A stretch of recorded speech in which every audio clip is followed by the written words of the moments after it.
Did you use pause or did you push stop?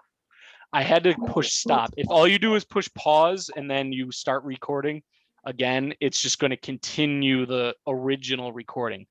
So I actually went to stop recording, and that literally stopped it. That's going to be, recording number 1 in Zoom. And now I'm recording again. It'll be recording number 2, all under the same Zoom meeting though, which today is leveraging Google Suite for Zoom and Blackboard. Okay, so share settings. Hopefully we're all aware, in the upper right-hand corner of your Google Assets, there is a share button. In Docs, it's blue. In Slides, it's yellow. Or you can go to File and go to Share, things like that. But some quick rundowns of roles, and then I'll demonstrate some of these things. Anyone you share this with can be an editor, a commenter, or a viewer. And you can also enable temporary access. So you can set a end date on their access with this. Furthermore, you can also decide if anybody that is an editor can change permissions for those that they might now turn around and need to share it with, as well as whether they can download, print, and copy.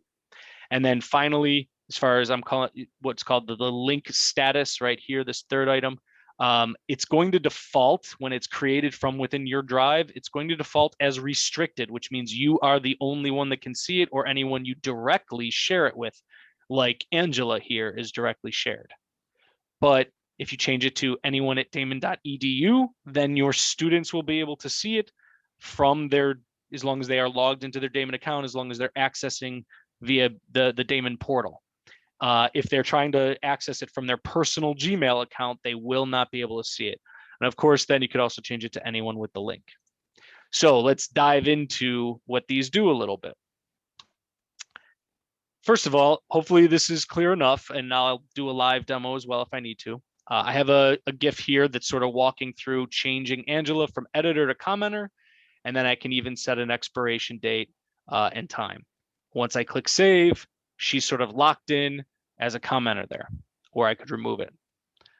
Our next one is in the upper right, clicking the gear. Now I can remove the chance for editors to change permissions and remove that viewers and commenters can download, print, and copy. Or I can keep both of those boxes enabled. So editors could change permission and viewers and commenters could download, print, and copy whatever this asset is. In this case, it's a Google Doc that I'm using to demonstrate. The third one is the link sharing at the bottom, and just a quick demo of whether it's going to be restricted, daemon, or anyone with the link. Once we click done, then we can click copy link, and of course, that's what we would want to paste in our Blackboard course. So I am going to just demonstrate that real quick. I'll use a doc. Slow it down a little from those GIFs I was just showing. First of all, I can add whomever just directly. Let's just say Carol Bartlow. Whoops, that was Charlene. Sorry. There we go. I can add or whoever directly. I can immediately change their role. We'll say viewer. I can choose to send them a message. Hey, you've been added. But it's also in this gear settings to where if I do make Carol an editor, I can say she can actually change permissions and she can also share with others, or I can remove that option. Same thing from that gear. I can, if Carol's a viewer, I can remove her option to download, print, and copy. Now, where might this come into play? What I'll say is this. Here's my recommendation.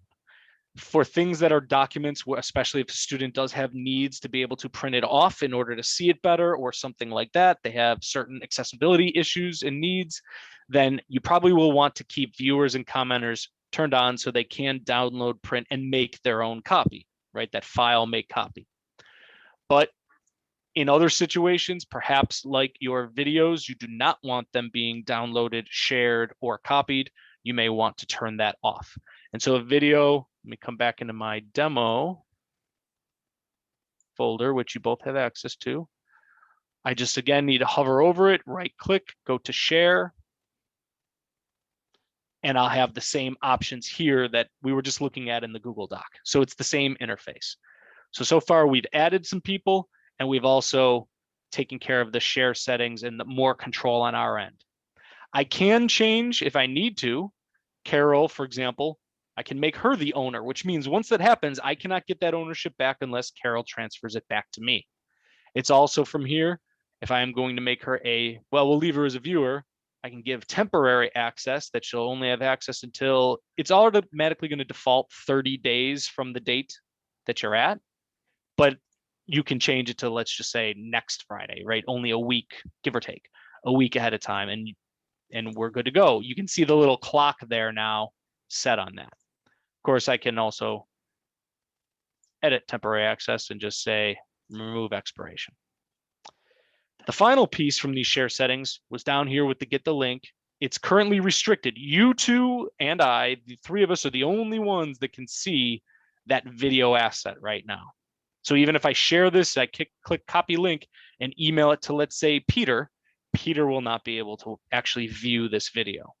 So if I want to make this available to all my students in class and I don't want to type in all of their email addresses, I just change it to anyone at daemen.edu. It'll default to viewer, but perhaps I need them to be a commenter or an editor. I can change their permission. And at this point, now I can copy that link and click done. The gear here is just now making this available where anyone in Daemon can search for the file. It should default to off. So you would actively have to turn that on if you wanted anyone within Daemon's domain to be able to search for that file. So once I have that, copy link, done, I can now come to, for example, my Blackboard course. And we're getting into our last piece here. And we'll get into our open forum. And I have a playground.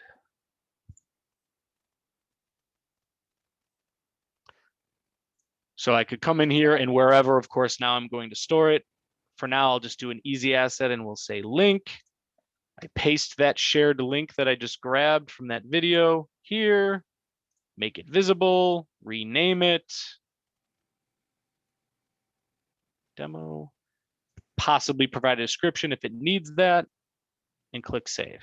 When students come in, since I did, let me double check because I honestly don't remember if I changed it. All right, anyone at Daemon, when they come in and click this, it'll open it in a new window, and just a moment, now they have the option to press play, watch it, listen to it.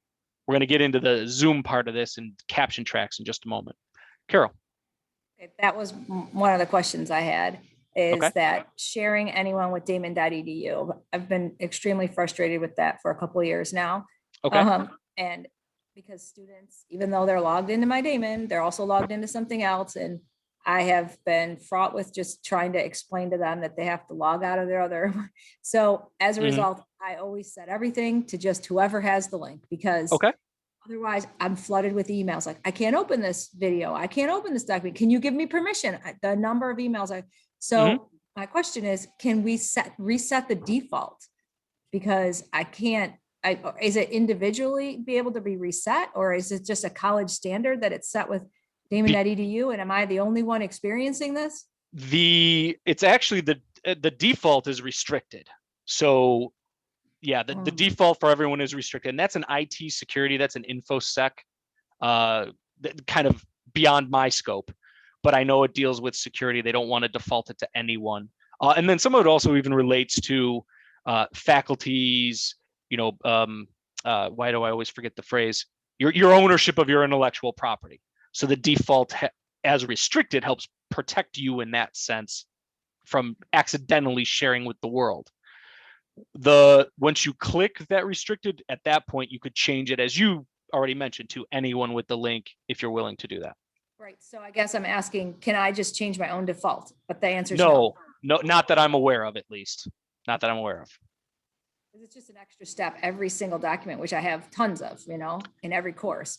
So Videos. here is a workaround that can help you with that, though. When you create folders, so I'll just create a new one from scratch right now, and I'll just call it demo 2. Okay. Where did we go? Demo 2, there it is. So now with demo 2, if before I put anything in there, go to share, and change the settings that I need to change, right? And change this to now anyone with the link. Right, so anyone in that folder, anything. in that folder. Anything I now upload here or drop in here and so on will default to that. That's a good workaround. Yeah, I guess I knew that. I didn't think about it though. No Thank problem. you. Thank you. Sure. Any other questions while we're here? Okay, so I'm going to stop my recording.